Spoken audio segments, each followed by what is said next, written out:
Welcome to the Wellness Empowerment Project. I'm Trish.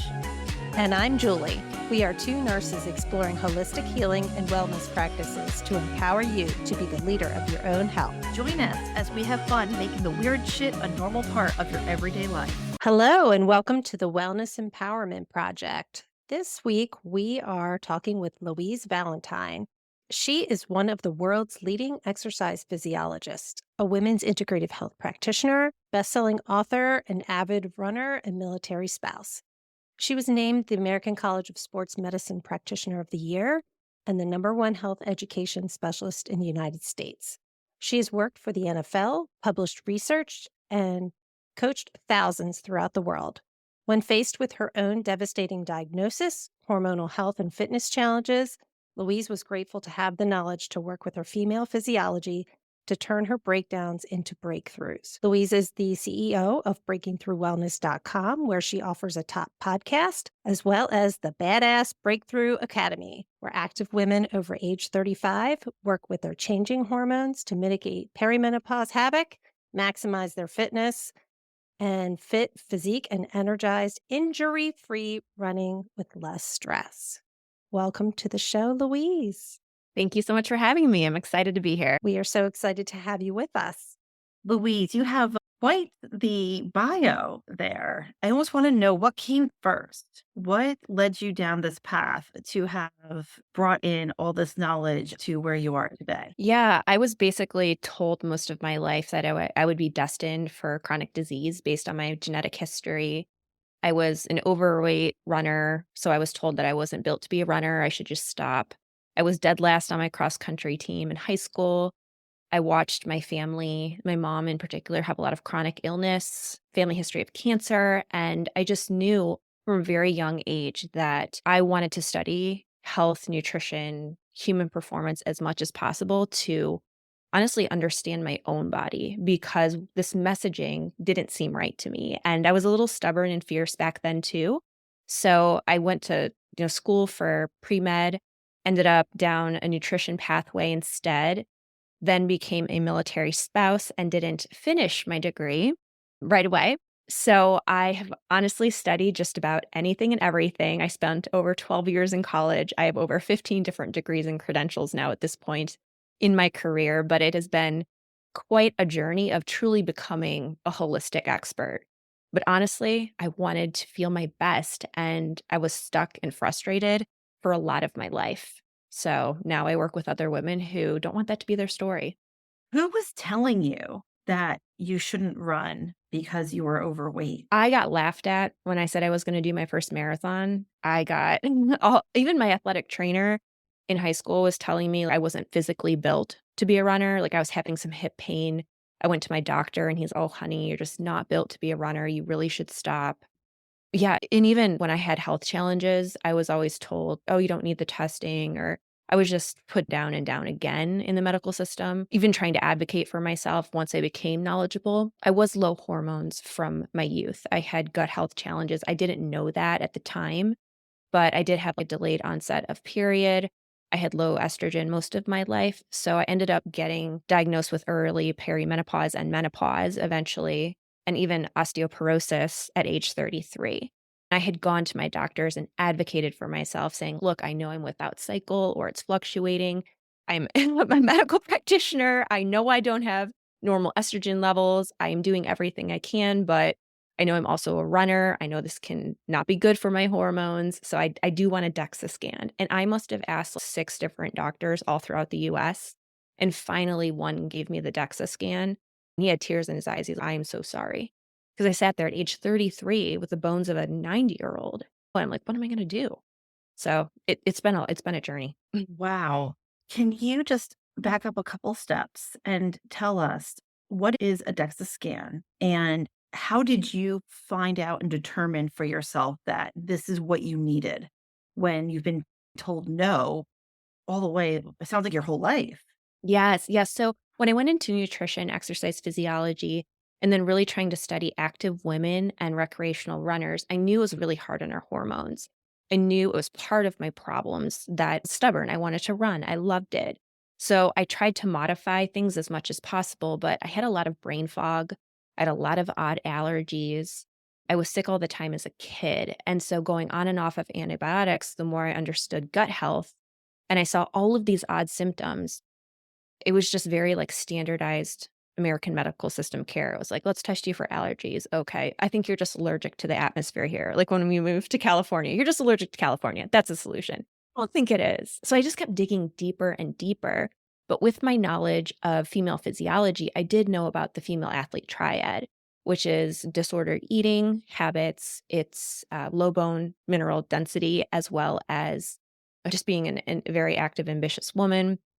I knew that this existed and I should be checking my bone density, especially just knowing we need estrogen and my hormones were off with my cycle being all over the place. I just had that gut feeling that I want to check this because I know this is what I learned in school that can happen. While I didn't have the extensive level of disordered eating, for me, it showed up differently because my gut health was compromised. Even though I was a nutrition and health nut, I wasn't absorbing my food properly. When I did finally get some really good blood work done, I was able to see that despite eating 27, I counted it, 27 different fruits and vegetables a day because we lived in Monterey, California at the time. So I'd make these giant, robust salads. I had high quality protein and I was deficient in just about every mineral. My amino acid profile was basically non existent. I was like, wow, it wasn't me. Like here I was like, what am I doing wrong? It was like there's my gut health was compromised. Now I work with women to make sure that they know exactly how to protect their gut health, their hormones, because I had to figure this all out myself using food and exercise as medicine. What were some of the first things that you did to heal your gut? To heal my gut, it's very interesting actually. There's a lot of misconceptions out there. And in order to truly heal your gut, if you do have gut health challenges, meaning like you've got an overgrowth of air quotes bad bacteria. We have good and bad bacteria types, but if you have too much of one type, it can become pathogenic or bad, if you will, not helping our body. So I did get a gut health test done. One of a good one's the GI map. The one thing that's really interesting though is I don't start there with testing with women. I look at them as a whole person because oftentimes it's just not supporting our gut. And once we eat well, a nice whole food nourishing diet and probiotic or gut healthy rich foods, which includes carbohydrates like potatoes, beans, rice, lentils, peas, fruit. Fruits and vegetables are essential for feeding our gut microbiome. We don't actually need pre and probiotics like everyone pushes. I always say the people who are trying to sell us that are just trying to make money because honestly, if we can just nourish our gut, eat something like sauerkraut once a day, the women I coach know to have a couple different gut healthy supporting foods per day. And oftentimes, that with learning how to eat to support your hormonal health, you can really mitigate and ditch a lot of symptoms. But for others who need true gut health repair, like myself, because I cycled on and off of antibiotics when I was younger, and essentially I just killed off my gut microbiome from a young age and then never restored it. So for someone who is looking for a good supplement, there is a product called Seed on the market. So that is, it gives our body the seeds that it needs to create the strains of bacteria that our body needs. Rather than just taking random strains of probiotic, you actually get the foundation your body needs, and then it intuitively knows which strains to make. That is truly the only like probiotic type supplement that I recommend. And then for others, in order to truly heal and restore your gut, it's a three-phase process. I could break that down if you want. It's up to you how in the weeds we want to get with that. Yes. Okay. Break it down for us. So the first thing you have to do is you have to kill off the bacteria. So because there is pathogenic or an overgrowth of different yeast or bad bacteria, honestly, if you get the test, you can see what strains they are, but it doesn't actually really matter. If you're just so symptomatic with something like autoimmune diseases, I've seen individuals with weird nerve pain, multiple sclerosis like type symptoms. It's like you've gone to your doctor and you just can't figure out what's going on. You might have terrible allergies. You might not be able to sleep well. There's a lot of different symptoms that typically just add up to I'm bloated all the time. I have loose stools. It's just a mess. And I see a lot of misdiagnosed gastroparesis, IBS. And really, it truly just comes down to the gut once we restore it. so many of those symptoms go away. So you kill off the bacteria because you have to kill off the bad bacteria. And so unfortunately, the good bacteria goes with it. But that's where a lot of practitioners start and end. And for me, I worked with all sorts of different functional medicine providers and doctors and gastroenterologists all throughout the US. And my symptoms, because I did have a stomach precancer, just kept coming back. And so I was told it was 4 years before it would turn into cancer based on my family genetic history. And I didn't accept that. As a research scientist, I went in as far into like Chinese research because Asian men struggle with gut health and struggle with stomach cancer. So I'm like, okay, America is not obviously not caught on. And so I've got to go overseas into this literature to find the solutions. And lo and behold, you kill off that bad bacteria. They have protective microbiofilms that so you can be taking a lot of things to try and kill them and think that you are, and they're so strong that they just stay there. And then they live in an environment. So you have to kill off their environment in that second stage. And then the third stage, you repopulate the good bacteria to support the microbiome. I tend to just work exclusively with a company called Equilife. It's EQUI.life.com. There's Dr. Stephen Cabral. He makes an amazing gut health repair kit. And having worked all throughout the US with these practitioners, I spent thousands and thousands of dollars on repairing my gut. And he has like a $300 kit. It does it all. He combines all the supplements. I've tested it. I've done before and after biomarkers just to make sure it worked. And so individuals will go on that. They could have stuck weight. They'll drop 30 pounds. Their allergies are gone. Autoimmune biomarkers are gone. It's just, it's like a whole new life in a box. So that's my journey with gut health. When you were talking, you reminded me that I have someone in my life who, and she says she definitely has some IBS. And she says how she's allergic to everything. She's allergic to grass. And I even said, I'm like, what is going on that we are allergic to nature? That doesn't make sense to me. We're Yes. supposed to be one with nature. Like nature is supposed to provide for us. So how could we have such a severe allergy that you have to go on interesting corticosteroids for it Yes. because you end up with such bad asthma? Yes. And And so you're saying from what you found is a lot of that could be tied to the gut health as well. yes, good health and performance starts in the gut. So even when we see hormonal health challenges like serotonin, the precursor to melatonin is made in the gut. So if you're having chronic sleep issues, gut health repair can truly, really help a lot of different symptoms that we're experiencing. I do have a masterclass called How to Maximize and Restore Your Gut Health because of my own lessons learned and going through all of this expensive testing. If you want to test, which are the best ones? How do you avoid these integrative health practice scams where they're just going to keep you coming back for more and more supplements and they get kickbacks on the supplements? Like I said, thousands of dollars spent in supplements. It was so unnecessary and it infuriates me that women have and men are experiencing this. So I just took as much research as I could summarize and simplify in the masterclass, give you a guide, hyperlinks to everything. And I'm like, this is everything. It's pouring my gut health heart out in a masterclass. After you repaired your gut, did you notice a big difference with your hormones? Honestly, I had to learn how to eat to support my hormones too. And as active women in particular, it can be incredibly challenging when you do, even actually, it's any ambitious woman who is under a lot of stress. We have to understand how to just balance our blood sugar, keep inflammation low, eat those hormone healthy foods. Because while gut health repair helped, it's it's a part of the strong foundation we need. We need really good energy. We need an optimal gut health. We need a metabolism. And a lot of us have a lot of metabolism damage from counterproductive diets or just underfueling, not choosing the right type of foods. So we really need it's all part of that foundation and those balanced hormones. You definitely gave us a lot of information here. But let's face it, we could be doing all these things right. But there comes a time in all of our women's life where our hormones are going to start changing on us, good, bad, or indifferent. How and when can we start to support ourselves with the fact that we're constantly changing? Yes, I specialize in working with women age 35 and beyond. For some individuals, these perimenopause and hormone changes impact us in our early 30s, which was a lot of I saw this in my late 20s.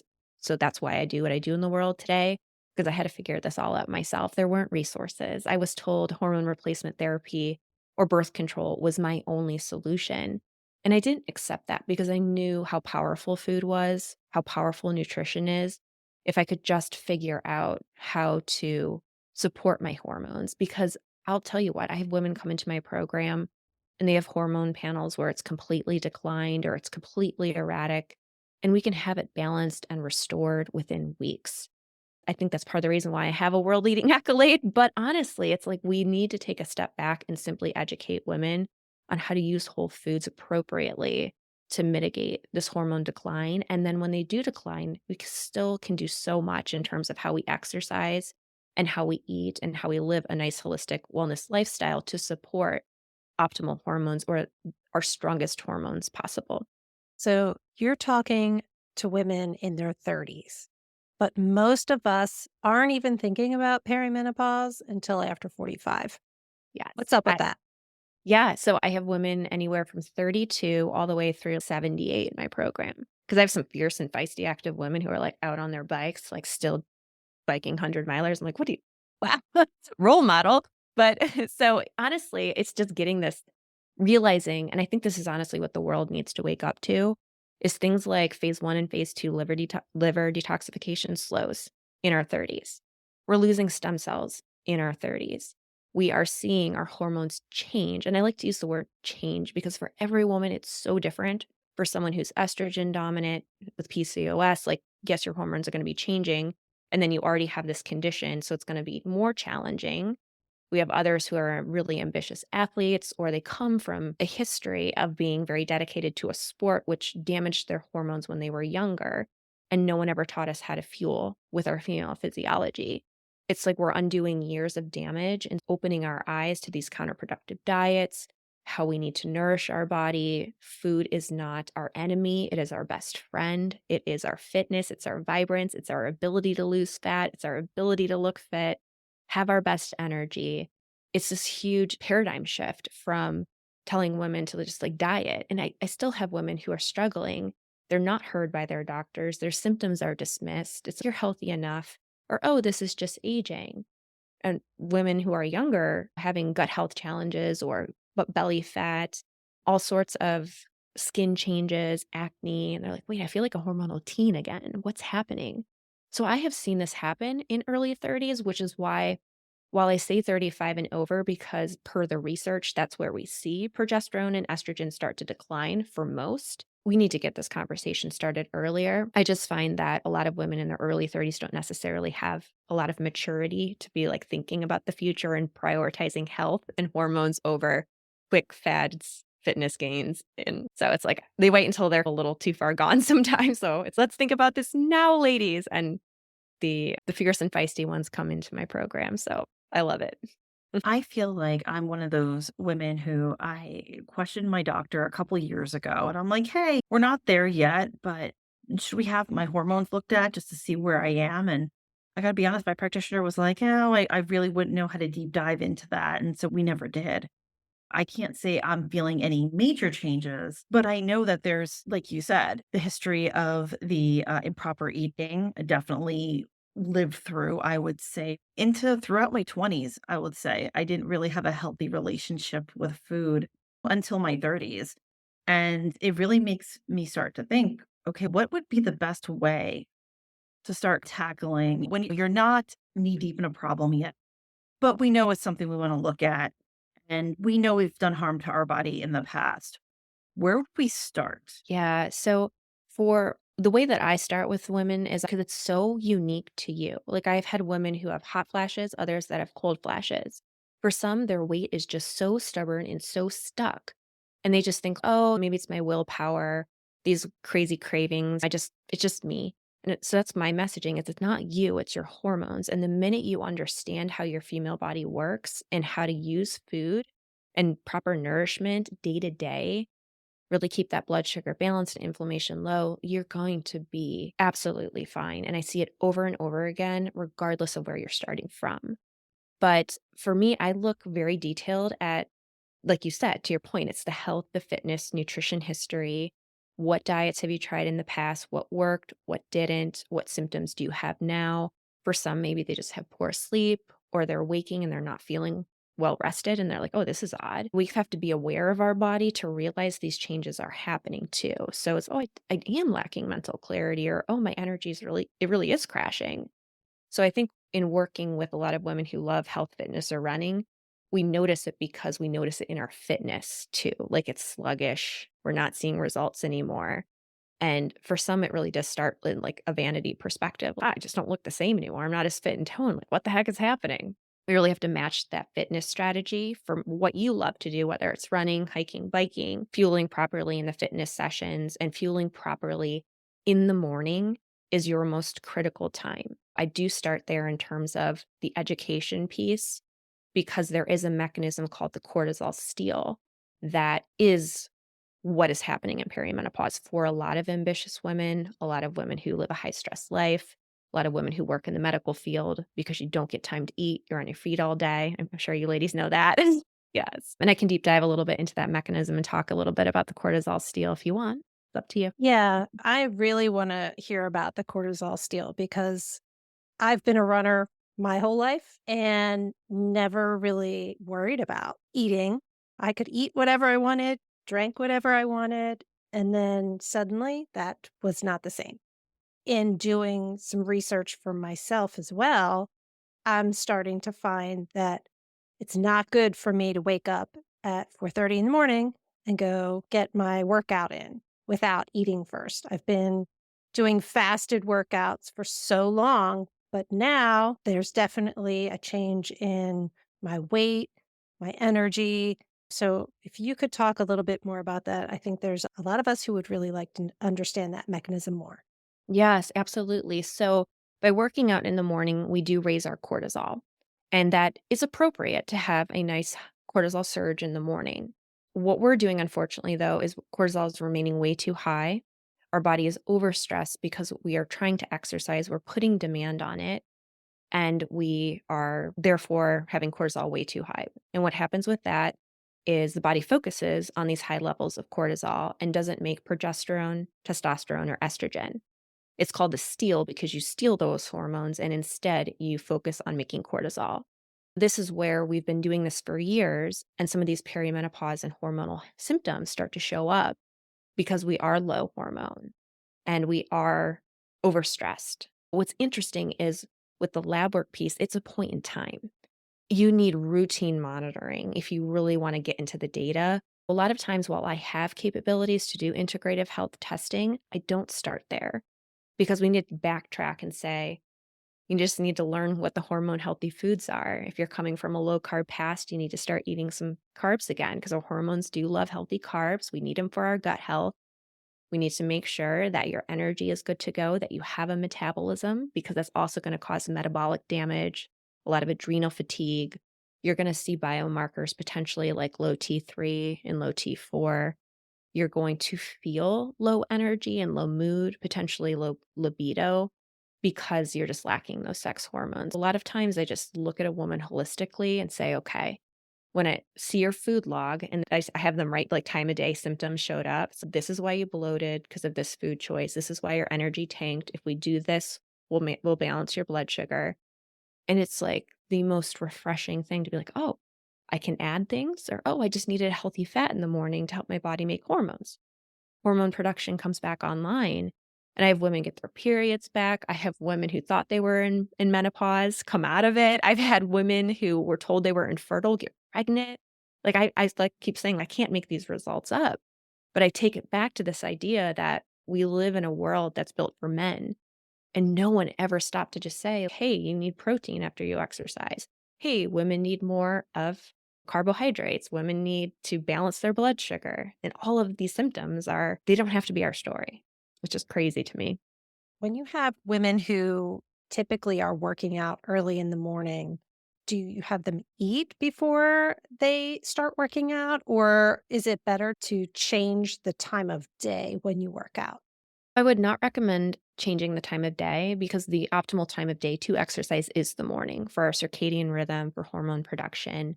It can be, especially as our hormones start to change in the evening, it can become counterproductive because our body will heat too much and it can cause us to impact our sleep cycle. Intense exercise in the late evening can be very counterproductive. And most women who are in my program, they shift to like a lunch workout or they're dedicated morning exercisers already.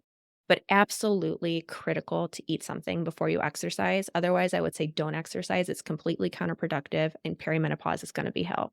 You will gain fat, you will gain belly fat, your energy will crash. It is absolutely the worst thing we could do as a female. And you'll hear more and more other experts in the industry, like Dr. Stacy Sims. Her research really helps to inform that. And while we still have some advocates for fasting for like stem cell production, and the more you look into the female specific science, it's just the worst thing we could have ever told women to do, intermittent fast, especially active women. Can you talk more about that? Because I know the intermittent fasting definitely was a big thing. I think even myself that I sometimes do it very naturally. And sometimes I'll be like, oh, almost close enough. So maybe I should just keep going a little more. What type of fasting should we either avoid doing altogether? Or what would be the optimal way for us women to be eating? Yes. So honestly, it's eating plenty of protein. You want to eat like your body weight in grams per day. So that would be a goal for women over 35. A lot of active women in particular, sometimes you can get away with a little less. So your body weight in pounds in grams per day is a great place to start for most, especially active women. We do want to have a nice rounded breakfast. And if we exercise in the morning, we want to make sure we eat that meal within an hour of exercise. What's interesting is I do have a lot of women, they just go, they're not hungry in the morning. And that's a sign from your body. It's a big red flag that your hormones are off because you should naturally wake and be hungry in the morning. It's like this victory thing. I'm just not hungry, so I don't eat. And it's all this dieting, old diet dialogue. That's a good thing for you. You shouldn't be eating a lot. You should be eating as little as possible because that's how you stay fit and healthy. And that's just the complete opposite of what our body actually needs. If you are a woman in your 30s, you would have about 40 grams of protein post exercise.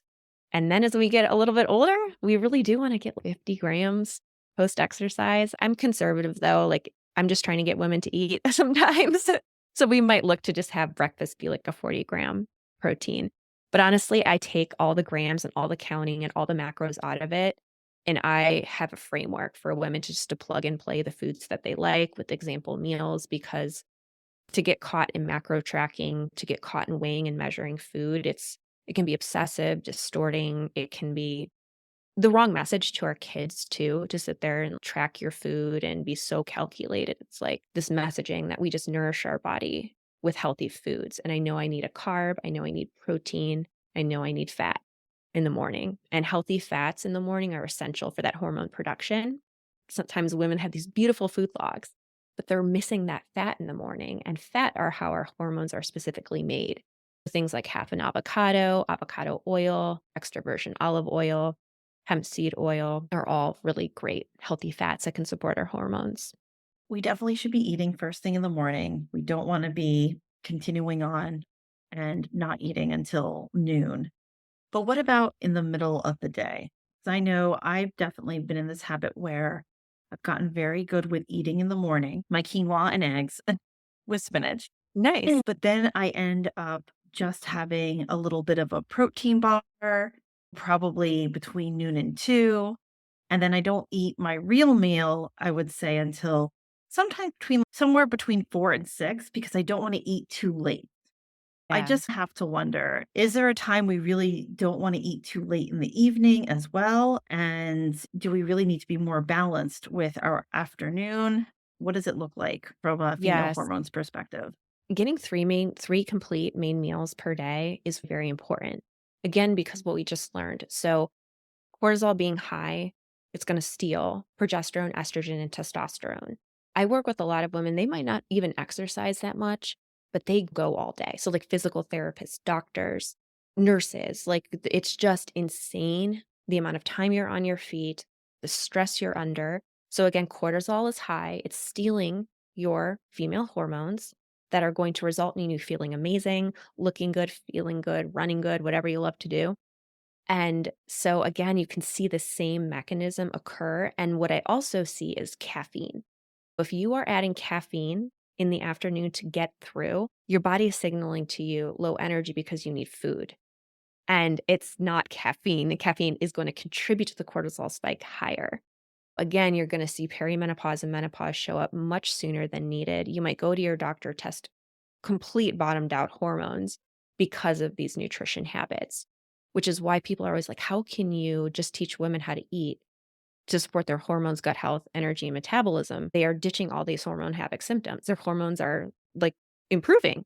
They're actually like reverse aging for some biomarkers and data. Like some different doctors that I coach are like, oh my gosh, like I'm getting faster in my 50s. I'm stronger. I look more fit and toned than ever because no one ever taught us this about our body. And here we were powering through, doing our best because we were taking on the world. We're busy moms. We've got so much stress to begin with. And then we're just overstressed with our fueling habits too, which just makes all of this worse. Can you talk a little bit about seed cycling? Yeah. Yes, absolutely. I use this as a backup strategy in my program. So, say we get a few weeks in and we're still seeing like stubborn stuck weight, we're still feeling some hormonal symptoms. I have individuals that really just want to optimize their hormones. And so, this is a very holistic and natural way to do it. And for context, I did not think that this was anything back in the day. But because I had gone to my doctor and she told me a lifetime of hormone replacement therapy was my only solution, thyroid medication and hormone replacement therapy because of my low progesterone and estrogen, I thought there has to be something else I can try. So I did give seed cycling a try. It usually takes about 3 months. You have to be consistent with it. But lo and behold, with a lot of the other strategies that I teach in my program, as well as seed cycling, I went back to my doctor. My hormones were improved. You know what her reaction was? She scoffed at me. She's like, you can't do that through nutrition. I was like, I think I just did. Hey, I didn't think you're fired. It's what? Like, I don't know why there's so much messaging from physicians that we can't use food as medicine. Like, it is so powerful what it does. So what's interesting is I do work with a lot of very knowledgeable women in my program, scientists, doctors. They challenge this concept all the time. They're like, seeds, yeah, eating seeds, that's not going to help. Tell me about the science. What does literature say? What's interesting is we don't have exact studies on seed cycling, but we have a lot of research that supports the different elements of it. To clarify how seed cycling works is if you don't have a cycle, you can start on any single day. If you are trying to get a period back, which I was trying to do as well, you can start on any day because you don't know where you are in your cycle. And then for others, you eat 1 tablespoon of pumpkin seeds and ground flax seeds daily for the first half of your cycle. So optimally, you're using organic and you grind them. But I'll be honest, I a lot of times just eat them whole. I do try and get organic as much as possible. That would be day 1 of your period through ovulation around day 14. Then the second half of your cycle, you eat 1 tablespoon of sesame seeds. I honestly love to just use tahini because it's quick and easy and I can put it on anything. And then 1 tablespoon of sunflower seeds. And you would have this for the second half of your cycle, about day 14 and beyond. I keep it simple. I have it marked on my family calendar. I just write seed with a circle. So I know when I need to rotate every 2 weeks. I did this for a while and then I stopped. And then recently, with the stress of our military lifestyle, we moved. I got my hormones done and they were low because, of course, I was under high stress. So I'm like, oh, I'm going to do it again because we need some improvement here. But it's incredibly effective. I kid you not. I had a woman in her 40s who was told she was never going to get pregnant. And it's, oh my gosh, seed cycling. Like I'm see it over and over again in practice work.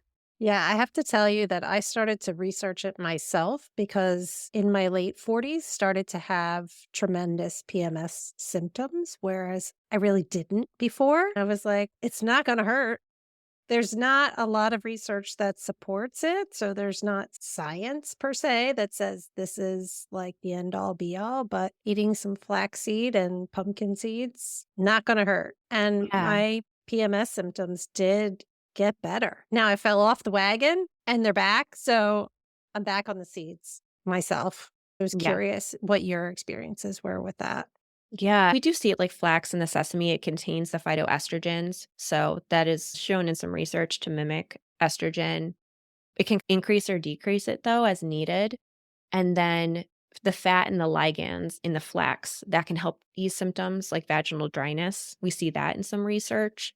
We see naturally that vitamin E helps increase progesterone and sex globulin binding hormone or something. It's SGBH. It's really interesting to see when I really deep dived into this for some of my science nerds in my program. I was like, guys, there is some pretty cool research that supports elements like naturally occurring zinc can help decrease painful cramps.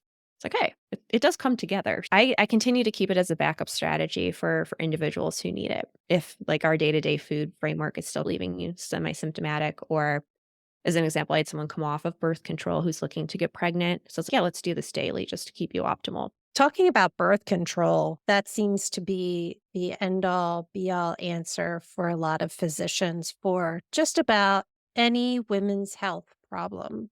Can you speak a little bit about that and what your experiences are? Yeah, it's very interesting how hard it is to come off of birth control and still have really great natural hormone cycles and rhythms. It does take a lot of women time. For myself, it took me 4 years to get pregnant after coming off of birth control. It was rough. And I do see that a lot. I see different symptoms. So even from what's really interesting, a lot of different types of birth control will actually use a testosterone as a derivative that they're getting all the hormones from. So you might see things like weight gain, hair, acne. There's a really great book out there called This Is Your Brain on Birth Control. And I would highly recommend reading that because it's the best book that I've seen that summarizes all of the research, all of the different symptoms, all the impacts on mental health, and like taking away that vibrance from women when we should peak in our cycle and feel more sexually attractive, libido, different things like depression, anxiety can be made worse if you're on the wrong type for your body. What I love in that book is she breaks down the different types. And if they are derived from a testosterone, like what are the outdated brands and types that we should be avoiding? When I'm working with an individual, I really encourage them to read that book if they're considering birth control. But I'm working more so towards women that were not really needing it anymore nor wanting it. But if we go to our doctor and they say, hey, this is your solution to perimenopause or hormonal symptoms, it's like, it's not. And here's a book that's going to tell you all the reasons. It's not even just going to be me as your coach or healthcare practitioner. You need to read this book too, because I can't even do justice to what she did in that book. Since we brought up birth control, I also am curious what your thoughts were on the hormone replacement therapy. 'Cause there's been a lot of talk on for a while. People shouldn't have, they didn't want women taking it. And now I feel like it's having this resurgence again that it's something, we should be taking. I'm just curious, what is your view on that? And have you seen that something that has been necessary or something that really isn't necessary if we're able to get a hold on what our body is telling us and treating it with food? Yes. So I have not in my program, like we have not had women that successfully, like a couple of women had just struggled. They really just wanted more of a pill solution and they weren't necessarily a good fit to work with me because we're really going to try and use a food first approach and mitigate the need for hormone replacement therapy as long as possible. I see a lot of misprescribing of it. Like a woman will come in or like for myself, like that was not a solution for me to be on hormone replacement therapy for the next 4 years of my life when I was in my 30s, when I was in my 20s. And I see that kind of just like it's an easy solution for a lot of doctors. Like, oh, things are a little off. Let's just throw a hormone at it. When you give your body one hormone, it influences all of the hormones in your body. So you might really still not be feeling like yourself. Others are seeing great results when they go on it. So it varies so much. But my stance is that if we can just support our female body, because no one ever taught us that, we live in this world designed for men. None of the research has looked at women. Let's take the cutting edge female specific science and apply it, really get you feeling your best. And then when you get to that point in your 50s, when estrogen has just tanked, there is a time and a place to feel your best. It does have like cardioprotective benefits, cognitive benefits. I do think there's a time and a place for it, the bioidentical type, but it's not necessarily something that we are having a huge conversation about in our program because of the results that we're getting just using food and a female specific strategic approach to diet and exercise. That's a lot of great information. And we have got a lot here that we can delve more into. What are some ways that people can find you to work with you? I have a couple different resources. My full program is called Badass Breakthrough Academy, and that's you want a nice holistic approach. You want to understand how to work with your body for the rest of your life. You want bottom line answers. You want it targeted and specific to your body. And it's like this, I say it's like a simplified female specific science based revolution. Like we are together, we are having these conversations. We all are active women. We are either trying to exercise again or we love exercise. We've built it into our lifestyle. That is a great source for active women, runners in particular, because running is so hard on our hormones. It's near and dear to my heart as a female runner. And then my podcast is Maximizing Fitness, Physique, and Running Through Perimenopause. You will hear me talk about both women in menopause that I work with, as well as this younger generation of women who want to get informed. They recognize that their body's changing in their 30s and they want to start to take effective action. I do have a wide population of women that I'm working with from their mid 30s and beyond. But really, with us knowing this is when this starts, the more we just learn how to keep it simple, low stress, and specific to our body and goals, it's like the most empowering thing. So I would encourage listening to the podcast. And there is a free nutrition guide at breakingthroughwellness.com. It does break down seed cycling, it breaks down different supplements that can help. What are different meals that can help to prevent PMS, to help mitigate it as much as possible? There's a lot of different things we can do just very naturally and holistically. Thank you so much for coming on and speaking with us today. I think that you've given us so much great information on how we as women can be our own advocates by learning our body and how to work with our changing hormones and to target our own gut health as well. Thank you. Thanks, Louise.